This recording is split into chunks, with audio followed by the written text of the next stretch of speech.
அல்லாஹ்வுடைய நல்லடியார்களே, இந்த நினைப்பு அல்லாஹ் ரப்புல் ஆலமீன் நமக்கு எப்ப தருகிறான் என்று சொன்னால் தொழுகை மூலமாக அல்லாஹ் நமக்கு ஏற்படுத்துறான். நன்றாக பாருங்க, ரசூலுல்லாஹ்வுடைய மஸ்ஜிதுக்கு ஒருவர் வருகிறார். வந்து ரசூல் ஸல்லல்லாஹு அலைஹி வஸல்லம் அவர்களை கடந்து தொழுகிறார். தொழுது விட்டு வந்து ரசூலுல்லாஹ்விடம் சலாம் சொல்கிறார். அஸ்ஸலாமு அலைக்க யா ரசூலல்லாஹ். ரசூல் ஸல்லல்லாஹு அலைஹி வஸல்லம் அவர்கள் பதில் கொடுத்தார்கள். பதில் கொடுத்து விட்டு சொன்னார்கள், இன்னக்க லம் துஸல்லி ஃபஸல்லி. நீ தொழவில்லையப்பா, திரும்பி போய் தொழுது விட்டு வா.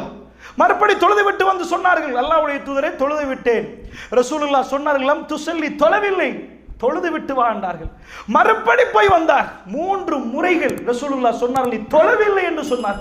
அவர் சொன்னார், யா ரசூலல்லாஹ், இதுக்கு மேல் எனக்கு தொழ தெரியாது யா ரசூலல்லாஹ், எனக்கு சொல்லித் தாருங்கள் யா ரசூலல்லாஹ். அல்லாஹ்வுடைய தூதர் அவரை பார்த்து, நீ தக்பீர் கட்டியது பிழை, நீ கைகளை கட்டியது பிழை, அப்படி சொல்லவே இல்லை. ரசூலுல்லாஹ் சொன்ன உபதேசம் என்ன தெரியுமா? நிதானமாக ருக்குவில் இரு என்றார்கள் ரசூலுல்லாஹ்.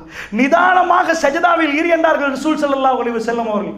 அல்லாஹ்வுடைய நல்லடியார்களே, உண்மையான நிம்மதி வேண்டுமென்றால் அல்லாஹ்வுடைய நெருக்கம், இந்த நெருக்கம் யாருக்கு கிடைக்கிறதோ, இந்த நெருக்கம் எவ்வளவு கல்வியில் ஏற்படுகிறதோ அந்த நேரத்தில் இந்த நிம்மதி வரும்.